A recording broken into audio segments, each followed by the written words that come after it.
Video دیکھنے سے پہلے ہمارے چینل کو سبسکرائب کریں اور بیل آئیکن کو پریس کریں۔ شکریہ۔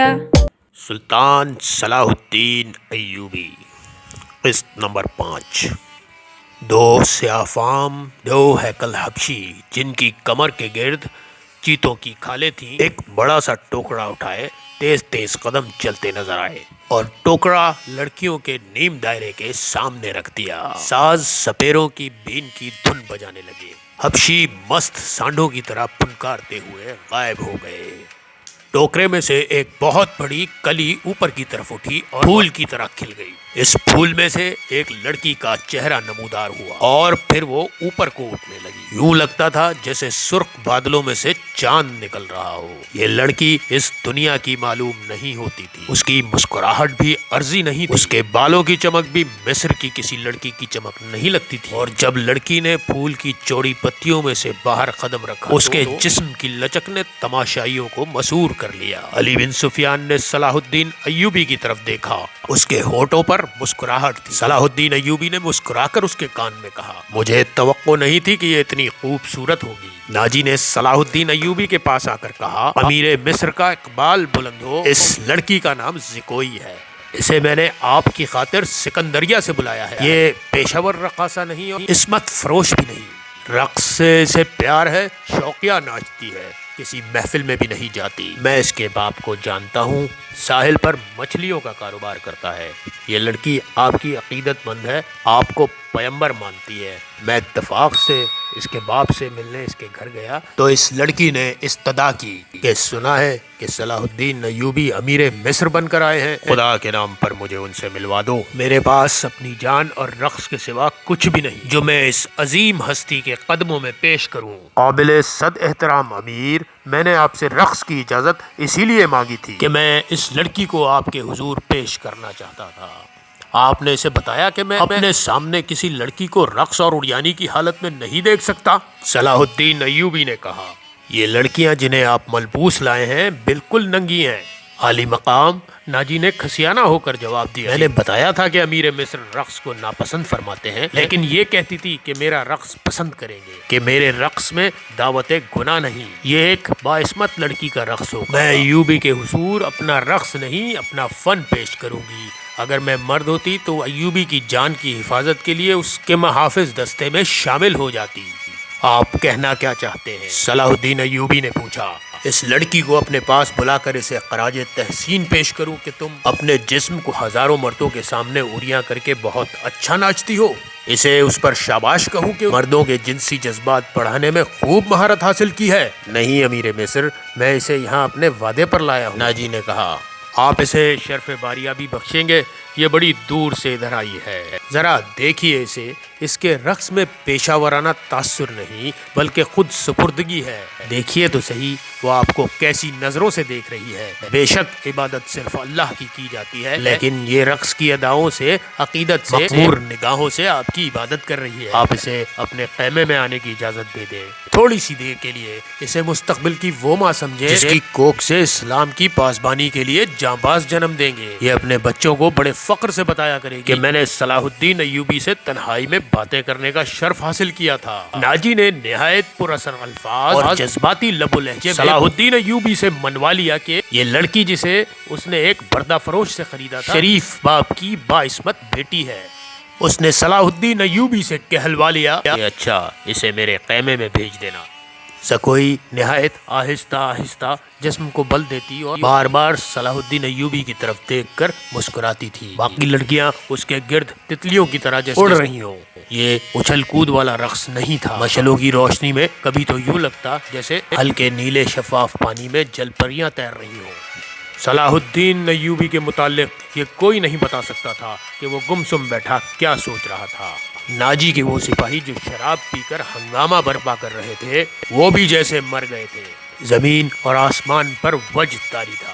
ناجی اپنی کامیابی پر بے حد مسرور تھا اور رات گزرتی جا رہی تھی۔ نصف شب کے بعد صلاح الدین ایوبی اس خوشنما خیمے میں داخل ہوا جو ناجی نے اس کے لیے نصب کرایا تھا۔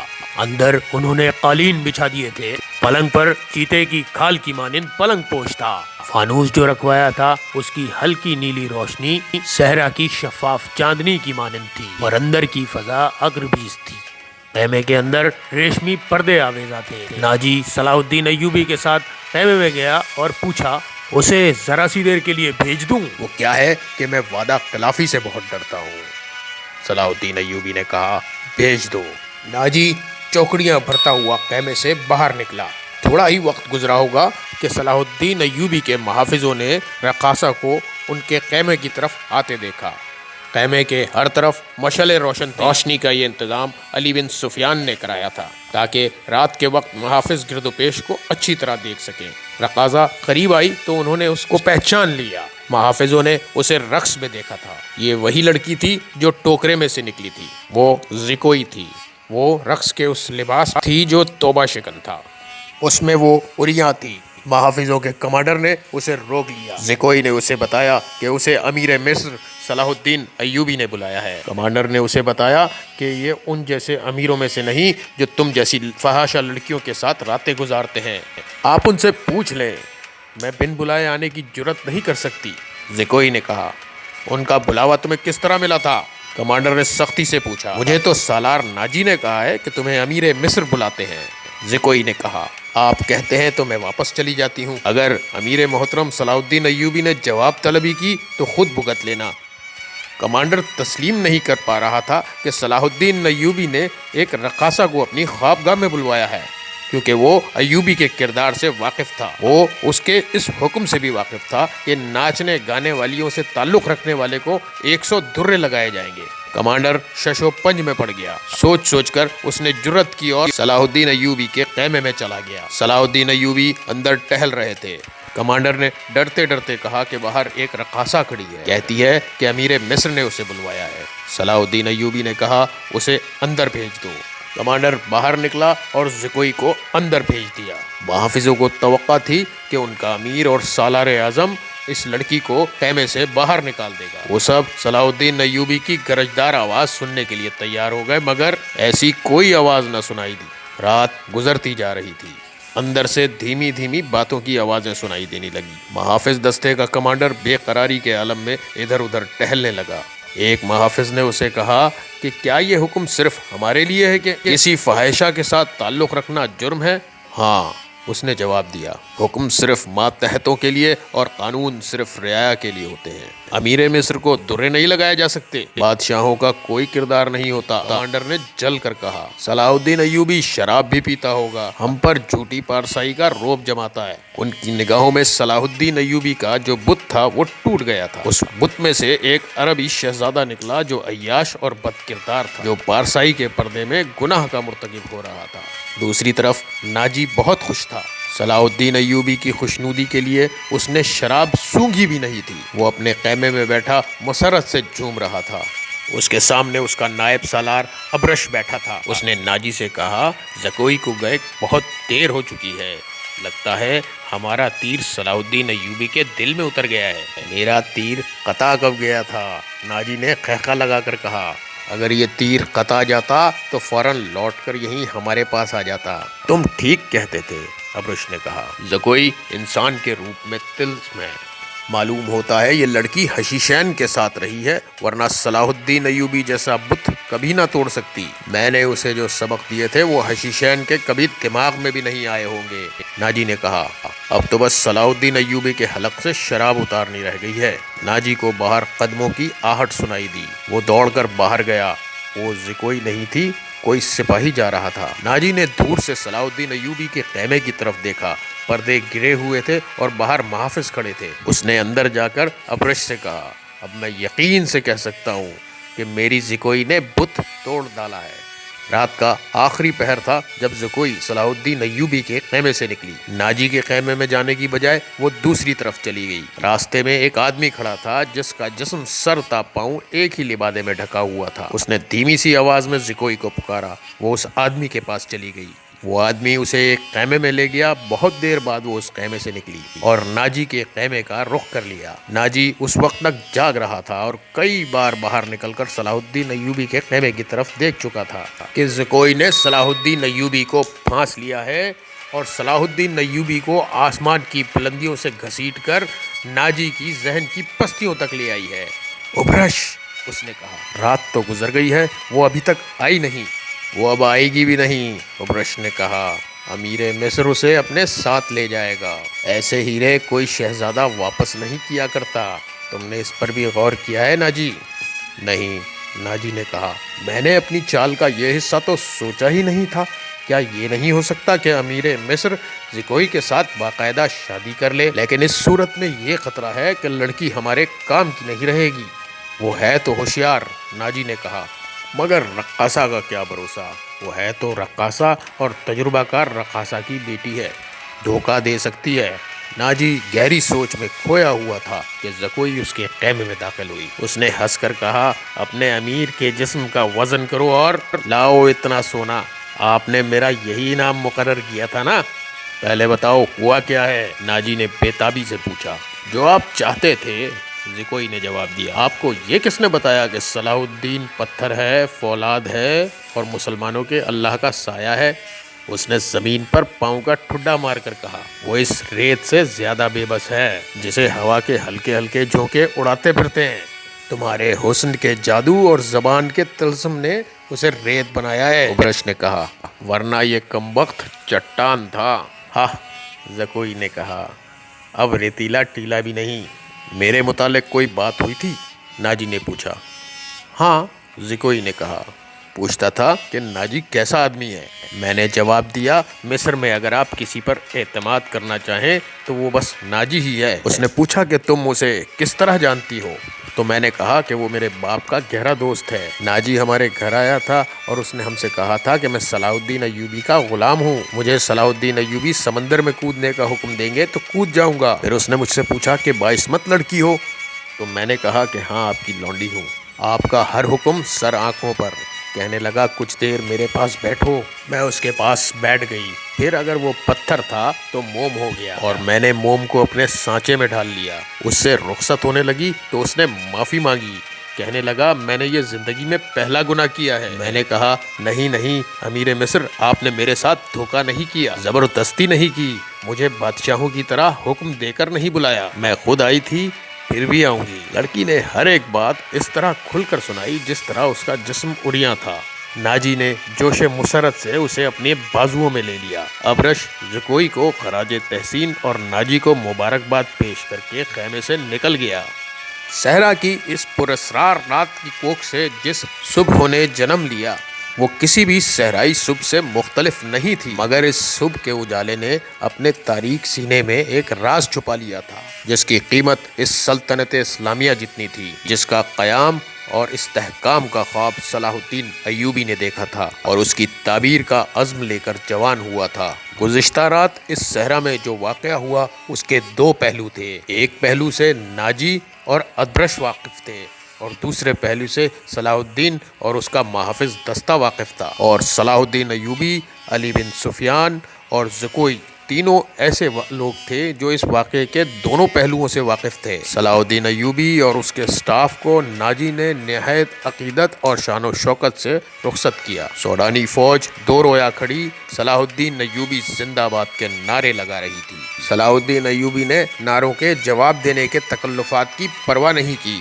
اس نے ناجی سے ہاتھ ملایا اور اپنے گھوڑے کو ایڑ لگا دی. ان کے پیچھے ان کے محافظوں اور دیگر اسٹاف کو بھی گھوڑے دوڑانے پڑے. اپنے دفتر میں پہنچ کر وہ علی بن سفیان اور اپنے ایک نائب کو اندر لے گئے اور دروازہ اندر سے بند کر لیا. وہ سارا دن کمرے میں ہی رہے. سورج غروب ہوا، رات تاریک ہو گئی. کمرے کے اندر کھانا تو درکنار، پانی بھی نہیں گیا. رات خاصی گزر چکی تھی جب تینوں باہر نکلے اور اپنے اپنے گھروں کو روانہ ہوئے. علی بن سفیان ان سے الگ ہوا تو محافظوں کے دستے کے کمانڈر نے انہیں روک لیا اور کہا، محترم، ہمارا فرض ہے کہ حکم مانے اور زبانیں بند رکھیں، لیکن میرے دستے میں ایک مایوسی اور بے اطمینانی پیدا ہو گئی. خود میں بھی اس کا شکار ہو رہا ہوں. کیسی مایوسی؟ علی بن سفیان نے پوچھا. محافظ کہتے ہیں کہ ایک فوج کو شراب پینے کی اجازت ہے تو ہمیں اس سے کیوں منع کیا گیا ہے؟ کمانڈر نے کہا اگر آپ میری شکایت کو گستاخی سمجھے تو سزا دے دیں، لیکن میری شکایت سن لیں۔ ہم اپنے امیر کو خدا کا برگزیدہ انسان سمجھتے تھے اور اس پر جان دیتے تھے، مگر رات اس کے خیمے میں ایک رقاصہ گئی تھی۔ علی بن سفیان نے اس کی بات پوری کرتے ہوئے کہا تم نے کوئی گستاخی نہیں کی، گناہ امیر کرے یا غلام سزا میں تو کوئی فرق نہیں، گناہ بہرحال گناہ ہے۔ میں تمہیں یقین دلاتا ہوں کہ امیر مصر اور رقاصہ کی خفیہ ملاقات کے ساتھ گناہ کا کوئی تعلق نہیں تھا۔ یہ کیا تھا ابھی نہیں بتا سکتا، آہستہ آہستہ وقت گزرنے کے ساتھ ساتھ تم کو سب معلوم ہو جائے گا کہ رات کیا ہوا تھا۔ اس نے کمانڈر کے کندھے پر ہاتھ رکھ کر کہا میری بات غور سے سنو عامر بن صالح، تم پرانے عسکری ہو، اچھی طرح جانتے ہو کہ فوج اور فوج کے سربراہوں کے کچھ راز ہوتے ہیں، ان کی حفاظت ہم سب کا فرض ہے۔ رقاصہ کا بھی امیر مصر کے خیمے میں جانا ایک راز ہے، امارت کے رازوں کو کسی شک میں نہ پڑنے دو، اور ہاں کسی سے ذکر تک نہ ہو کہ رات کو کیا ہوا تھا۔ علی بن سفیان کی قابلیت اور کارناموں سے کمانڈر آگاہ تھا، وہ مطمئن ہو گیا اور اپنے دستے کے شکوک رفع کر دیے۔ اگلے روز صلاح الدین ایوبی دوپہر کا کھانا کھا رہے تھے کہ انہیں اطلاع دی گئی کہ سالار ناجی ملنے آیا ہے۔ صلاح الدین ایوبی کھانے سے فارغ ہو کر ناجی سے ملے۔ ناجی کا چہرہ بتا رہا تھا کہ گھبرایا ہوا بھی ہے اور غصے میں بھی ہے۔ اس نے کہا صد احترام امیر، کیا یہ حکم آپ نے جاری کیا ہے کہ سوڈانی فوج کی 50,000 نفری مصر کی اس فوج میں مدغم کر دی جائے حال ہی میں تیار ہوئی ہے؟ ہاں ناجی، صلاح الدین ایوبی نے تحمل سے جواب دیا، میں نے کل دن اور رات کا کچھ حصہ صرف کر کے اور بڑی گہری سوچ بچار کر کے یہ فیصلہ تحریر کیا ہے کہ جس فوج کے تم سالار ہو اسے مصر کی فوج میں اس طرح مدغم کر دیا جائے کہ ہر دستے میں سوڈانیوں کی نفری صرف 10% ہو، اور تمہیں یہ حکم بھی مل چکا ہوگا کہ تم اب اس فوج کے سالار نہیں ہوگے، اب تم فوج کے مرکزی دفتر میں آ جاؤ گے۔ عالی مقام ناجی نے کہا مجھے کس جرم کی سزا دی جا رہی ہے؟ اگر تمہیں یہ فیصلہ پسند نہیں تو فوج سے الگ ہو جاؤ۔ صلاح الدین ایوبی نے کہا معلوم ہوتا ہے میرے خلاف سازش کی گئی ہے۔ ناجی نے کہا آپ کے بلند دماغ اور گہری نظر کو چھان بین کر لینی چاہیے، مرکز میں میرے بہت سے دشمن ہیں میرے دوست۔ صلاح الدین ایوبی نے کہا میں نے یہ فیصلہ صرف اس لیے کیا ہے کہ میری فوج اور انتظامیہ سے سازشوں کا خطرہ ہمیشہ کے لیے نکل جائے، اور میں نے یہ فیصلہ اسی لیے کیا ہے کہ فوج میں کسی کا عہدہ کتنا ہی اونچا کیوں نہ ہو اور ادنا کیوں نہ ہو، وہ شراب نہ پیے، ہلڑ بازی نہ کرے اور فوجی جشنوں میں ناچ گانے نہ ہو۔ لیکن علی جا، ناجی نے کہا میں نے حضور سے اجازت لے لی تھی، اور میں نے شراب اور ناچ گانے کی اجازت اس لیے دی تھی کہ میں اس فوج کو اس کی اصل حالت میں دیکھ سکوں جسے تم ملت اسلامیہ کی فوج کہتے ہو۔ میں 50,000 نفری کو برطرف نہیں کر سکتا، مصری فوج میں مدغم کر کے اس کے کردار کو سدھار دوں گا۔ اور ہاں یہ بھی سن لو ہم میں کوئی مصری، شامی، سوڈانی نہیں ہے، ہم مسلمان ہیں، ہمارا جھنڈا ایک اور مذہب ایک ہے۔ امیر عالی مرتبت نے یہ تو سوچا ہوتا کہ میری حیثیت کیا رہ جائے گی جس کے تم اہل ہو۔ صلاح الدین ایوبی نے کہا اپنے ماضی پر خود ہی نگاہ ڈالو، ضروری نہیں کہ اپنی کارستانیوں کی داستان مجھ سے سنو، فوراً واپس جاؤ، اپنی فوج کی نفری، سامان، جانوروں، سامان خرد و نوش وغیرہ کے کاغذات تیار کر کے میرے نائب کے حوالے کر دو، 7 دن کے اندر اندر میرے حکم کی تعمیل مکمل ہو جائے۔ ناجی نے کچھ کہنا چاہا لیکن صلاح الدین ایوبی ملاقات کے کمرے سے نکل گئے۔ ناظرین آج کے لیے اتنا ہی، اگر آپ نے ہمارے چینل کو اب تک سبسکرائب نہیں کیا تو اسے سبسکرائب کر لیں، اور اگلی قسط دیکھنے کا نوٹیفیکیشن حاصل کرنے کے لیے بیل آئیکن کو پریس کر دیں۔ شکریہ۔